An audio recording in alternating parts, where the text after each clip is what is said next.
Do you need to play games in order to become a game animator? Let's talk about it. Hello everyone, my name is Alex Magnotis. I am a gameplay animator currently working for Black Samrock Games. And let's talk about this. Do we need to play games in order to become a gameplay animator? Or it's not really necessary?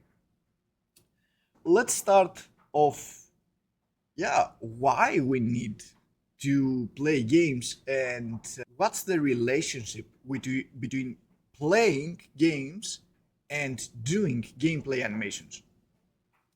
So the thing about gameplay animations or game animations, even cutscenes, which is mostly a cinematic department, is if you actually understand the task that you're about to do, right? By playing games, not even a lifetime nowadays is enough to say that you're playing all of the genres out there. You can play mix and match of many genres, like shooter games, you can like melee games, you can like soul games, which is a genre on its own, you can like action adventure, you are probably playing brawling, fighting games, sport games, puzzle games. There's so many different games nowadays. It is possible to have your hands on all of these games, not at the same time, obviously, but for example, I am playing games like 20 years now. I have played a lot of genres, but what genre I'm actually playing a lot is the one that I am understanding better. For example, I have played many times FIFA or sport games, rally games, driving simulation games, but that's really 1% of the games that I've played. Mostly I like action adventure melee games or shooters like Souls, Zelda. I like platforming games like Donkey Kong, Mario, Crash Bandicoot. And the thing is that if we say that we are applying on a role for a gameplay animator, what matters the most is, I guess, in which studio we're applying for this role, right? Because each studio separately, even if it is AAA, AA, or indie, doesn't matter. Usually, they are working on a specific kind of games, on a specific genre. So, yeah, there are some exceptions that studios are working for many titles, but these are different sub-departments. So when we are applying on a studio, we usually either care of the studio that is making these games. So, for example, as an animator, as a gameplay animator and a gamer, I mostly care about studios that are making the games that I am playing.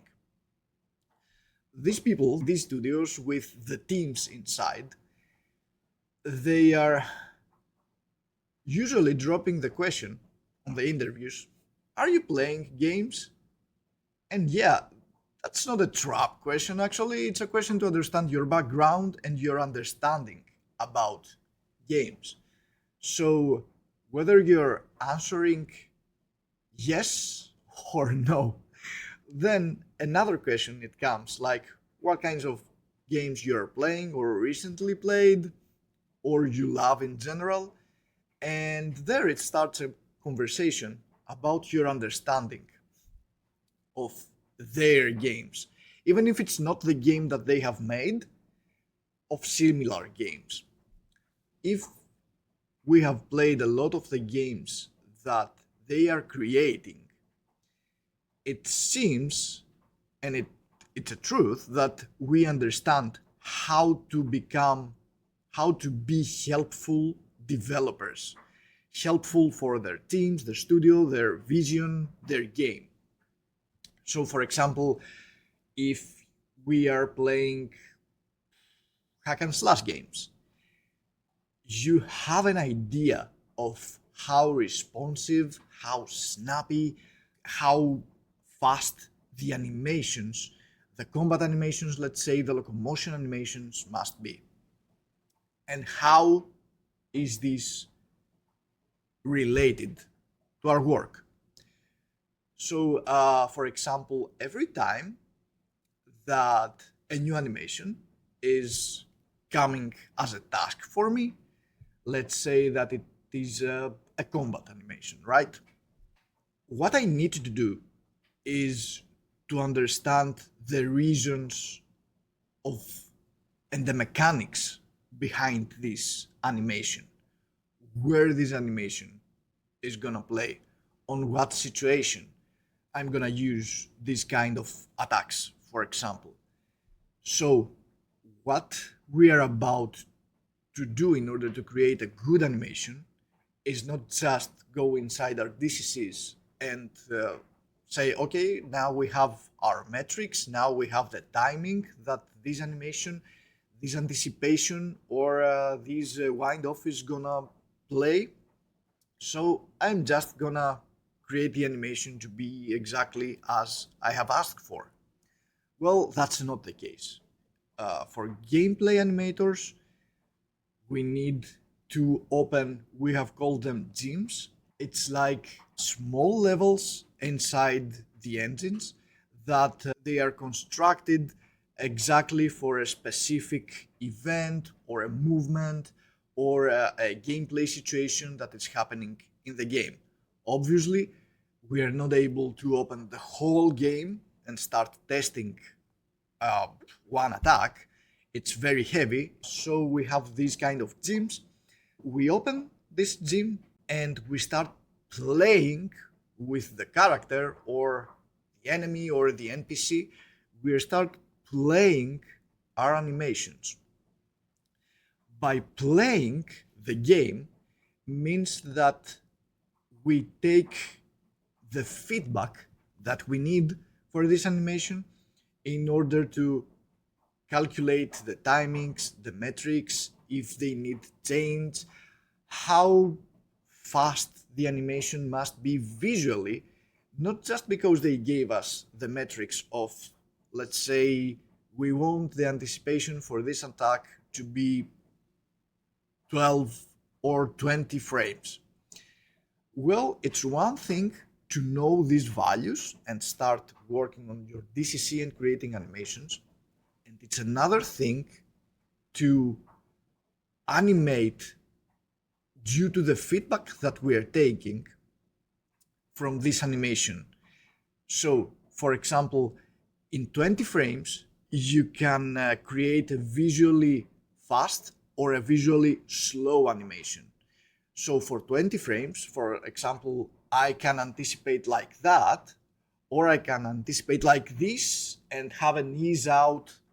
And again, these two, even if they are on the same frame count, the animations are the animation, the visual is a little different, right? So we need to play the animation, to play the game, and by the feedback we are taking from this animation, from this timing, from this responsiveness, we are creating, we are doing our animations, right? Now, by playing the game, it means that you know how to play the game. So, for example, if you have never played an action game or a hack and slash game before, you're probably out of your waters, or you're just moving around your character and you're trying one slash, then another one. And that's not the way that hack and slash players playing their games. Most probably they're going like crazy to gain immediate feedback and do 100 of attacks on their enemies. And the same thing is happening, for example, if we're playing a driving simulation game, right? I'm not a good driver on games. So if I take a car and bump or crash on every corner, how is it possible for me to create a good animation for this car, let's say? Well, that's mostly technical animation there, but it's just an example. Thus, they're asking us, are you playing games? Is this game is that you're playing relative to ones that we are creating? And how are these relative to what you love to do, what we are doing, and goes on. And have in mind that as animators, we thought that there are 12 principles of animation, right? Well, in games, there are not just 12, there are more than that. Other big animators are analyzing this better than I do. I will not do that for this video, maybe on another one. But for example, responsiveness, feel is just two of the principles that as animators we need to focus when we're creating animation. So, does playing games help in order to become a gameplay animator? Yes, obviously, especially if you're playing the same games that you are creating. Now, what really happens if you're not playing the same games that you are creating? Because it's not always the case that you were hired because of the games that you're playing. You can be a top tier animator, and this is why they chose you. So, what are you doing on this situation? Well, my answer at least is research. Even before you got into your first interview with this studio, recruiter, manager, director, whatever is he or is she, you can obviously download a couple. I mean, nowadays we have so many free games that it's not even an excuse of not downloading one or two titles of the same genre and play them in order to understand how this works, right? And believe it or not, for most games out there, you need like 1, 2, or on most situations, 5 hours playing this game, not even finish it, in order to understand the mechanics, the philosophy, the mood, how the animation and the whole craft is working. So it's not that big of a deal. That's before you start an interview, right? Or you start working for a studio. And even if you are currently working on a studio and you're not that exposed to this genre or this kind of games, you can do the same. You can download a lot of games of the same kind of genre and play them, understand the philosophy, or even better, play a lot the game that you're working on. Well, that's huge. That's a big one, because most of the times the developers that are not understanding the game that they are making are those who are not playing the game that they are making. Exposed and play the game that you are creating, it's really a huge plus for, I believe, whatever you're crafting. Lighting art, VFX, animation, modeling, probably everything. And another thing is that many times, if you playing the game that you are creating, you will realize that time has passed. And well, while you just initially got in for testing out the game and gain your feedback, well, half an hour or an hour or so have passed, and you're like, well, that's good, because that means that the game is good and the developers are liking their own game. And oh my god, that's a huge feedback for your team. But again, even if you are not familiar with the genre of the game that you're creating, you are a gamer. So you can give feedback, you can understand your game. And that's usually is happening to, I would say, indies and double A, but nowadays it's also a fact for triple A's, because nowadays triple A's are not the same, I would say, that they were like 5 or 10 years ago. Uh, they have smaller teams, and even on those teams, you need to understand what you're creating. As much for the gameplay animators, it's not like you are saying, okay, I have created my animation. Hey, you technical guy, you technical animator, or you technical artist, take my animation and implement it inside Engine. Well, it's still happening, but it's not always the case. I would say that 70% or 80% of the time, even in AAAs, you need to implement your animation inside Engine, take your controller, open Unreal or whatever Unity or whatever game engine you're creating your game, play it, check if your animation feels right, the way it is right, the snappiness, the responsiveness is good, and then decide if you're gonna change it, recreate it, deliver it, or not.